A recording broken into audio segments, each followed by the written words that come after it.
Loudon স্ট্রিটে প্রতীক জৈনের বাড়ি থেকে একটা সবুজ ফাইল হাতে মুখ্যমন্ত্রী মমতা বন্দ্যোপাধ্যায় বেরিয়ে আসেন। সেখান থেকে তিনি চলে যান সল্টলেকের সেক্টর 5-এ আইপ্যাকের যে অফিস রয়েছে সেখানে, এবং সেখানে দেখা যায় মুখ্যমন্ত্রীর নিরাপত্তার দায়িত্বে থাকা যারা আধিকারিকরা রয়েছেন তাদের মুখ্যমন্ত্রীর নিরাপত্তা কর্মীরা গুচ্ছ ফাইল হাতে সেখান থেকে বেরিয়ে আসেন। যেটা অভিযোগ করেছেন মুখ্যমন্ত্রী মমতা বন্দ্যোপাধ্যায় যে তাদের যে প্রার্থী তালিকা, তাদের যে সাংগঠনিক কাজের সংক্রান্ত নথি, এমনকি আর্থিক লেনদেন সংক্রান্ত তথ্য, সেইগুলো ছিনিয়ে নিতে এই অভিযান চালানো হয়েছে এনফোর্সমেন্ট ডিরেক্টরেটের তরফে। পাল্টা মুখ্যমন্ত্রী তাদের তদন্তে বাধা দিয়েছেন, এই অভিযোগে কলকাতা হাইকোর্টে দ্বারস্থ হয়েছে ইডি।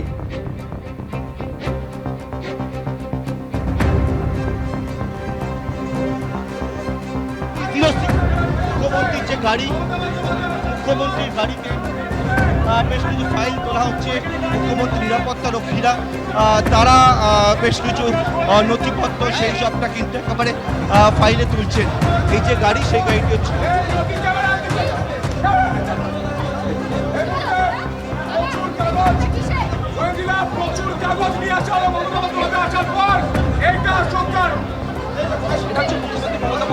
গাড়ি এবং যেখানে নিরাপত্তা রক্ষীরা রয়েছে।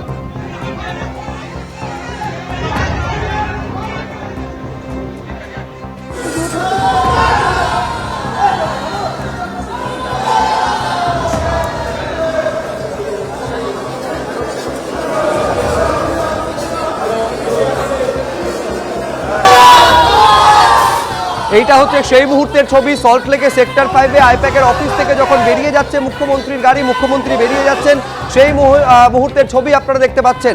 আশাবুল হোসেন আমাদের প্রতিনিধি রয়েছেন। আশাবুল, মমতা বন্দ্যোপাধ্যায় সল্টলেক থেকে তো বেরিয়ে গেলেন, যাচ্ছেন কোথায়? দেখো, এই মুহূর্তে মুখ্যমন্ত্রী তিনি আউটরাম ঘাটে যাচ্ছেন।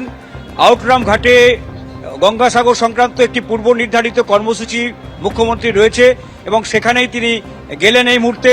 এবং সেই কর্মসূচি হয়ে যাওয়ার পর মুখ্যমন্ত্রী ফের কিন্তু এই সেক্টর 5-এ আসবেন, এই আইপ্যাকের অফিসে আসবেন, এবং যেটা মনে করা হচ্ছে যতক্ষণ ইডি অভিযান চলবে মুখ্যমন্ত্রী এখানেই থাকবেন। ফলে আউটরামের পূর্ব নির্ধারিত যে অনুষ্ঠান, সেই অনুষ্ঠানের শেষ করে মুখ্যমন্ত্রী আবার কিন্তু সেক্টর 5-এ আসছেন। এবং তুমি জানো যে মুখ্যমন্ত্রী ইতিমধ্যেই তিনি তীব্র ক্ষোভ প্রকাশ করেছেন এবং তার বক্তব্য যে নির্বাচনের মুখে পুরোপুরি রাজনৈতিক উদ্দেশ্যে ইডির এই অভিযান, এবং বিজেপি রাজনৈতিকভাবে তৃণমূলের মোকাবিলা করতে পারছে না। তাই একদিকে নির্বাচন কমিশনকে তারা হাতিয়ার করছে, এসআরকে হাতিয়ার করে তারা লক্ষ লক্ষ ভোটারের নাম বাদ দেওয়ার চেষ্টা করছে, পাশাপাশি ইডি এবং সিবিআইকে দিয়ে এই নির্বাচনের মুখে তৃণমূলকে হেনস্থা করার চেষ্টা করছে এবং তাদের উপর চাপ বাড়ানোর চেষ্টা করছে। এটা তিনি মোকাবিলা করবেন। এবং তার আরেকটি গুরুত্বপূর্ণ অভিযোগ যে নথিপত্র, যেটা ইলেকশন সংক্রান্ত নথিপত্র, যেহেতু আইপ্যাক সংস্থা তৃণমূলের সঙ্গে সরাসরিভাবে কাজ করে এবং তৃণমূলের অন্যতম রাজনৈতিক একটা অংশ, যাবতীয় নির্বাচন সংক্রান্ত নথিপত্র, নির্বাচনী প্রচারের রণকৌশল সংক্রান্ত কাগজপত্র, এমনকি প্রার্থী তালিকা, আর্থিক কাগজপত্র, সমস্ত কিছুই আইপ্যাকের কাছে থাকে। এবং যেটা মুখ্যমন্ত্রী মমতা বন্দ্যোপাধ্যায়ের অভিযোগ যে এই সমস্ত নথি নির্বাচনের মুখে ইডি মারফত অভিযান চালিয়ে নথি সংগ্রহ করে সেটা বিরোধী শিবিরের হাতে তুলে দেওয়া, বিজেপির হাতে তুলে দিয়ে তৃণমূলের ক্ষতি করা হচ্ছে এর উদ্দেশ্য, এবং এর বিরুদ্ধে তিনি লড়াই চালিয়ে যাবেন।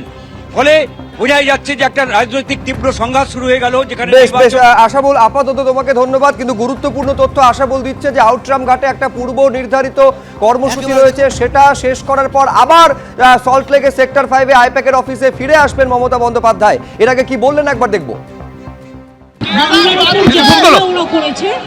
এই হামলার প্রত্যুত্তর জনগণ দেবে, এটা আমি বিশ্বাস করি।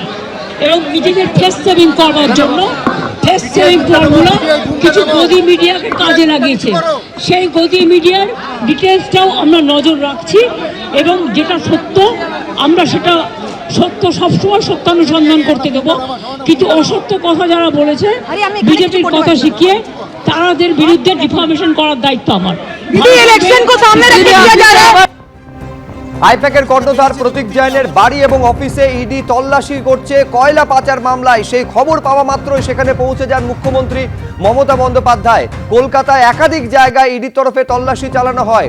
প্রতীক জৈনের বাড়ি এবং সল্টলেকের অফিসে, যেখানে এখনো পর্যন্ত ইডি রয়েছে। অন্যদিকে প্রতীক জৈনের বাড়িতে 8 ঘন্টা আজকে তল্লাশি চালিয়েছে এনফোর্সমেন্ট ডিরেক্টরেট। লাউডন স্ট্রিটে প্রতীক জৈনের বাড়িতে তল্লাশি চলাকালীন সেখানে পৌঁছে যান মমতা বন্দ্যোপাধ্যায়। এবিপি আনন্দ, এগিয়ে থাকে, এগিয়ে রাখে।